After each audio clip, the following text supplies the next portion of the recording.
Alright everyone, today I'm going to be working on this washing machine. This is a GE top loader washing machine. Let's go ahead and show you which model in particular it is. That way in case maybe, whoop, there we go.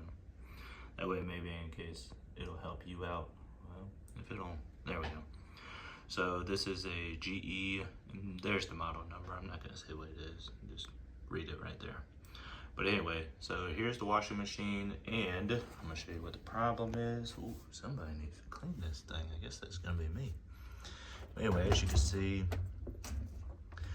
it is actually the entire drum. As you can see, it's supposed to be recessed this way, and it's actually pulling to that corner. So what I'm hoping is that since I don't hear any crackling noise at the very bottom, there's actually a spline shaft here in the center. I do not hear any crackling sound, so I'm hoping that the spline is actually still good. That is actually a cast iron spline in the center, and that can actually get destroyed if the weight gets too far off balance, which I have actually replaced that on this washer before. I'm hoping I don't have to do that this time. But what it looks like is that maybe the suspension rod gave out or maybe came off. So I'm about to go ahead and essentially what it looks like is that there's going to be a screw here on this side, and there's going to be another one on that side. So I'll go ahead and take the 4 screws off this back side to take this. Here we go, I might be able to show you. There we go, I'll be able to take that cover off. Of course, I'm going to unplug it first, disconnect the water lines, then I believe it's going to be a 1/4 inch nut driver. Go ahead and take these screws out. I think there's 4 of them. Then right there, it's going to give me access behind here. Then once I'm done with that, there should be a screw here in this corner, which, there it is, right there. I'll be able to go ahead and take this off. I'll be able to disconnect some of the harnesses back here, and that's going to allow me to be able to slide this whole display back, and that's going to make it so that also once I disconnect that, I'll make sure that anything else that could be in the way is disconnected. The objective is then I'll be able to use a putty knife to get underneath here. So there'll be one right about here and one right about here. There's clips that hold the lid down. That should allow me to pop this lid up, and then I'll be able to see what's actually going on over there. Now in theory, I'm hoping that's all it is one of the suspension rods. There's one in each corner, and that makes it so that as the washing machine is spinning, those rods keep it kind of centered-ish so that the drum does not hit on the wall. So it keeps some tension this way, and it keeps tension that way. And then also it makes it so that it doesn't have too much of an impact going vertically. So since it's pulled that way, let's see what happens. But anyway, this is gonna be part 1. Stay tuned. I'm gonna go ahead and put the camera on. I'll do a time lapse. That'll be part 2, and we'll see where we go from there. All right, everyone. Thank you for watching. Please like, share, and subscribe. Stay tuned. That way you can see how this whole project comes along. And I'll let you know what I discover along the way, and I'll recap as I go. All right, I went ahead and started disconnecting harnesses. However, I'm gonna go ahead and do a little bit of a documentary as far as where everything goes. For the most part, there's only one way to connect everything. You can't put the wrong harness in the wrong location. Everything is keyed, so as you can see, here are a couple of the harnesses that are already disconnected. And then I figured, you know what, maybe I should just go ahead and video this part a little bit. I'm gonna finish disconnecting the rest of these harnesses, that way I can get this control board out of the way. And then I'll be able to go ahead and finish lifting this lid up and get that off of here. So here we go. Let me get this out of here.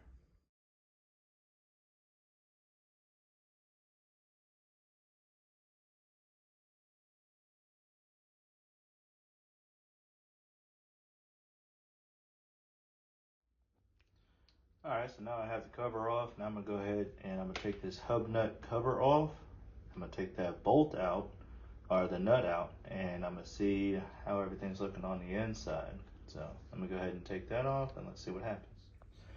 Well, I found the culprit, figured out what the problem was, took the cover off and took the agitator out, and as you can see, or maybe you can't see because I'm blocking the light, all this is all broken. So what happens is that this cast iron right here just breaks and becomes real brittle. And as you can see, all of those cracked out on it. So, well, so what I'm gonna do is, this right here is going away.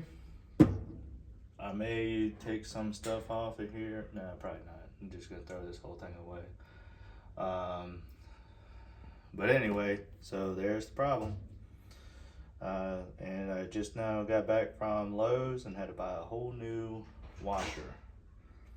So I'll show that here in a minute. All right, everyone, just kind of wanted to do a little bit of a recap. This is the model washing machine that I have. It's a GE. There's the model. Come to find out, this is actually an older model. I thought it was newer than it actually is. Apparently it's not.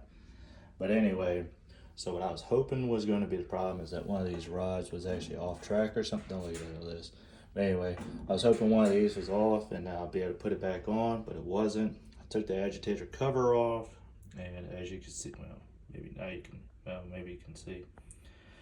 But anyway, what it is that on the inside, this plate right here, this is all cast iron, and that essentially ended up cracking. So this is all broken up, and then as you can see, the plastic tub started cracking. So there was an issue, water drainage, different things, but these splits should not be there, and on top of that, this should be solid. So that combination made it so that the drum itself does not want to sit up. So as you can see, as it spins, see that change? But that's why.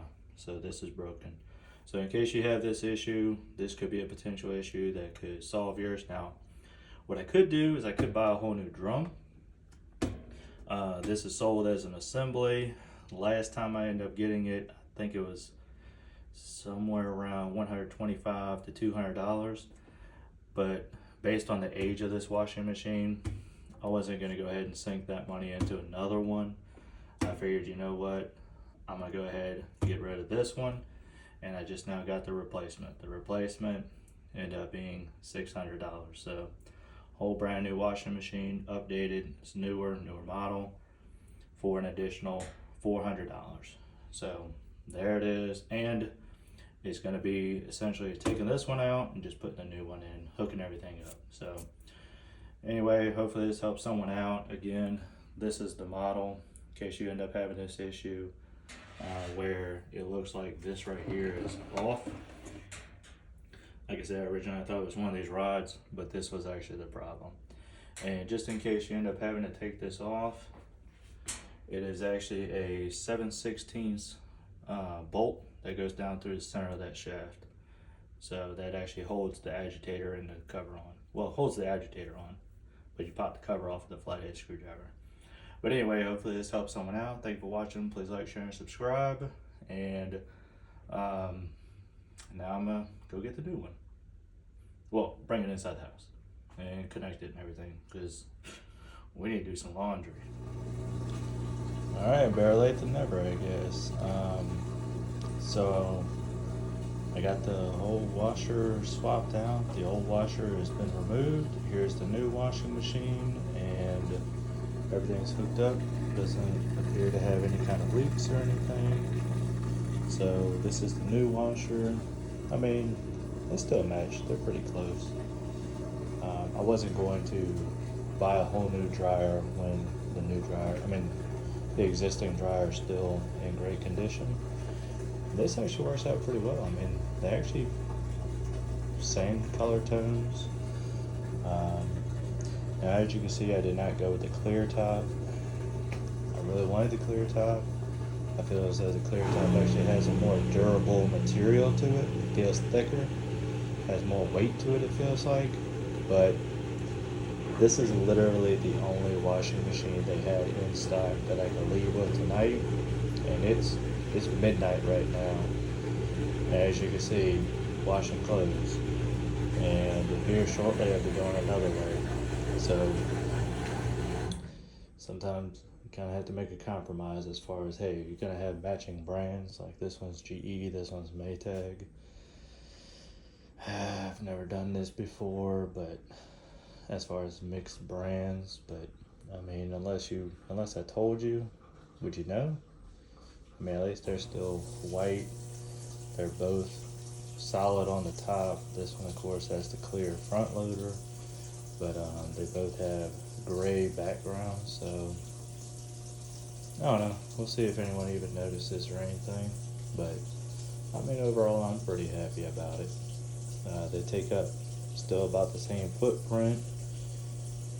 I do feel as though this washing machine is smaller. Now, the good thing I do like about it, I can't show you, but this one actually has an agitator. So it actually has the agitator that comes up in the center. So I think that's going to help out drastically with not only washing clothes as far as getting them cleaner, but I think it's going to help out drastically with loading the washing machine. Just different things in general. Finding good balance because it has something to go around. But anyway, I'm pretty much happy with it. Plus, cool thing is, I actually ended up having two $25 gift cards in my wallet for Lowe's. So that was $50 off right there. So that was pretty awesome. But anyway, so there we go. That's the conclusion of the washing machine change out, which was supposed to be a repair, but as you can see, there was a point of no return, and it would literally have cost, I think it was going to be right at $200, $225 to replace that part, plus the time that I would have to take to remove it and install the new one, plus the time in between waiting on it. I got this one out the door. It was $580, I think it was. No, I think it was less than that. I think it's about $540, I think it was. Because this one was, actually, let me see. So it was like right at $610, I think it was, before the gift cards. And then after the gift cards, it was shoot. It's after midnight, y'all. So, let me see. Yeah, before the gift cards, I think it was $610, and then after the gift cards, I think it was like $550, something like that. So, $550. If I would have had to bought the new drum, obviously couldn't use the gift cards. But then on top of that, I still would have had to wait probably a week until the new one comes in. Can any of y'all go a week without using your washing machine? And then on top of that, if I would have gone with the other GE one, I wouldn't have had it until Tuesday, and that's only if someone is present when they actually get out here.